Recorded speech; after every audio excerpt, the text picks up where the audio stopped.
നിങ്ങളിൽ ആർക്കെങ്കിലും എപ്പോഴെങ്കിലും നിരന്തരമായി അബോർഷൻസ് ഉണ്ടായിട്ടുണ്ടോ? തീർച്ചയായും റെക്കറൻറ്റ് അബോർഷൻസ് വന്നാൽ ഒരു ഗൈനക്കോളജിസ്റ്റിനെ കാണേണ്ടതാണ്.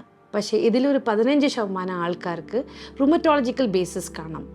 ഇന്ന് ഞാൻ പറയാൻ പോകുന്ന കണ്ടീഷൻ്റെ പേരാണ് ഒബ്സ്റ്ററ്റിക് ആൻറ്റിഫോസ്ഫോലിപ്പിഡ് ആൻറ്റിബോഡി സിൻഡ്രോം. ഇത് ബേസിക്കലി ഒരു അസുഖമാണ്.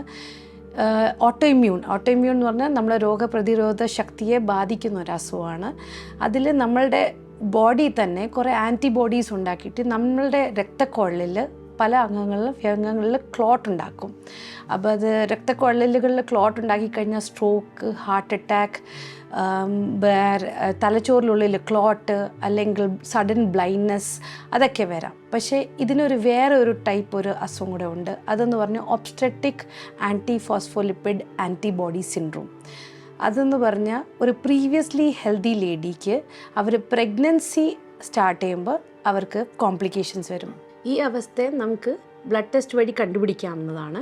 ബ്ലഡ് ടെസ്റ്റ് വഴി ഇത് കണ്ടുപിടിച്ച് കഴിഞ്ഞാൽ ഫ്യൂച്ചർ പ്രഗ്നൻസീസിൽ നമുക്ക് ട്രീറ്റ്മെൻറ്റ് എടുത്ത് ഒരു കോംപ്ലിക്കേഷൻ ഇല്ലാത്ത ഡെലിവറിയും ഒരു ആരോഗ്യമുള്ള കുഞ്ഞിനെ ജന്മം കൊടുക്കാൻ സാധിക്കാവുന്നതാണ്. നിങ്ങൾ ആരെങ്കിലും ഇങ്ങനത്തെ ഒരു അവസ്ഥയിൽ കൂടെ കടന്നു പോയിട്ടുണ്ടെങ്കിൽ തീർച്ചയായും ഒരു റുമറ്റോളജിസ്റ്റിനെ സമീപിക്കുക.